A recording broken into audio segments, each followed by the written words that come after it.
The French Lieutenant's Woman by John Fowles is one of the most unconventional novels I've ever read. It was published in 1969, but the events in it take place in the Victorian era.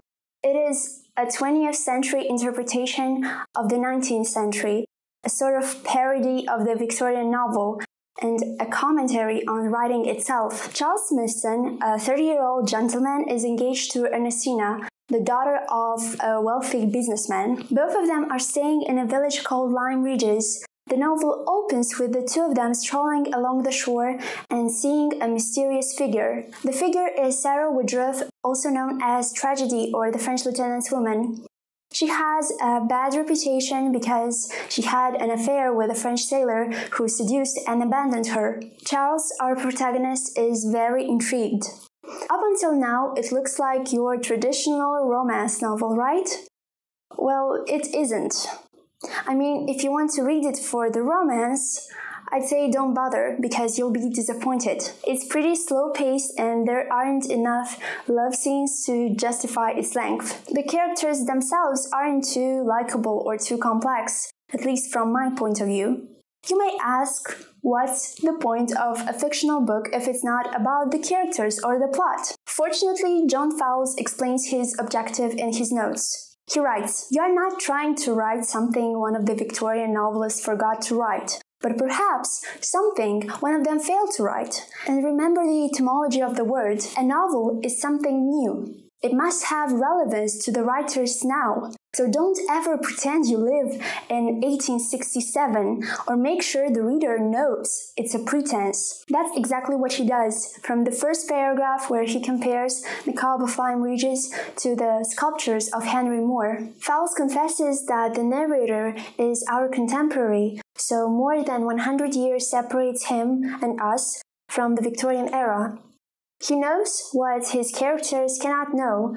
He refers to Brecht and Sartre and Freud, while his characters are referring to Darwin and Tennyson. He can discuss sexism and sexuality. He can criticize the hypocrisy of condemning prostitutes instead of their clients. Young men could satisfy their needs as long as respectable society could pretend that they do not exist. His and our past and present is their future. He combines the elements from Victorian culture with the ones from our own times. So you shouldn't interpret it as a historically accurate representation of the 19th century. The narrator treats this period as a system that establishes rigid rules of conduct. This system suppresses human feelings, ostracizes passion and imagination, imposes restrictions on all relationships, and creates this false hierarchy of values in which duty is the most important one. The consequences of the system include bigotry, hypocrisy, fear, and a distorted worldview. The novel was obviously inspired by the texts of Dickens, George Eliot, Thomas Hardy, and other Victorian writers. It focuses on the conflict between individual and society. The novel is set in times of change, when new forms of collective ideas begin to emerge. The epigraphs to the chapters, the footnotes are all signs that the narrator belongs to another time. He approaches the historical genre in an innovative way. The footnotes are a guidance in understanding not only the meanings of words, but also the subtle game played by the narrator, who combines the present and the past. For example, in stating that Charles's education on different religious theories led to his agnosticism, the footnotes say that he wouldn't have called himself that because the term was coined 3 years later in 1870. The sole existence of these comments emphasize the temporal distance. Also, the narrator creates a separation between the two centuries by calling the Victorians they and his contemporaries we. So our world unites us, the readers, with the narrator and separates the others who lived in a different century. Fowles links the Charles of 1267 chasing after holy grails, the Charles of 1867 with his loathing of trade, and the Charles of today, a computer scientist. The medieval knight, the Victorian gentleman, and the modern man have in common the rejection of possession as the purpose of life. There is a continuity in the chivalry of knights, in the moral code of gentlemen, and that of contemporary intellectuals. The writing style relies on the idea that time isn't an absolute. Charles's perception of reality changes with the speed of time, depending on the circumstances. His watch never seems to work the way he wants it to. Victorian England is described thoroughly, including the clothes, the etiquette, the distinctive gestures, the pastime, but also the decline of the influence of aristocracy, the rise of the bourgeoisie, the beginning of female emancipation. Only in the first chapters the narrator takes the same position in relation to the characters and the readers as the traditional Victorian narrators. The position of the novelist, who is reliable and who stands next to God. Yet in chapter 13, he tells us that he doesn't know. The position of the omniscient narrator is dropped. He explains why he was acting almighty until now.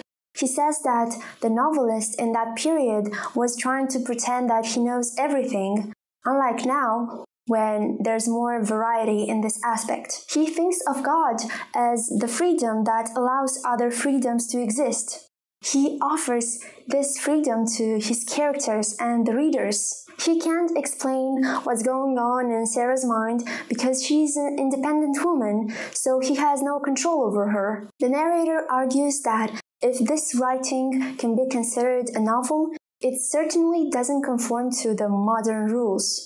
This book is an outcast, just like Sarah. While he is asking Ernestina to become his wife, Charles actually believes that he loves her. The narrator states that he is simply romanticizing a desire quite natural for a man his age, and he acts just like any other respectable gentleman. There's no emotional intimacy between them. He wants to marry, although he sees that his future wife is a spoiled girl with mediocre wit, and that their marriage is going to be a dull Victorian marriage where both parties will perform their roles and that's it. Still, he makes the proposal and he is sure that he will never break his word. However, he is placed in an unusual position when the text makes him intrigued by Sarah. Ernestine epitomizes all the virtues respected in those days, while Sarah is a reproach on the Victorian age. The narrator chooses to maintain Sarah's mystery both for the Victorian society and for modern-day readers. There is also a movie adaptation with the same title as the book. Needless to say, it's very different, although most of the broad strokes are the same. You can't really capture the playfulness and intertextuality of the source material, but they tried. The movie alternates between the Victorian romance and the relationship between the lead actors. It was an interesting choice, and somehow it worked. The book isn't for everyone. You will enjoy it much more if you're somewhat familiar with Victorian literature and if you dislike patriarchy, but you can enjoy it even without any context. You will be involved no matter what. You can't be a passive reader. You'll have to make some choices whether you like it or not. You will learn a lot about Victorian ideals and how much the world has changed in more than 100 years. If you like learning about different schools of criticism, you'll see some references here and there, but don't be afraid, it doesn't go into too much detail about it. So it's okay if you're not a fan of Barts and Company. The narrator intervenes a lot throughout the book.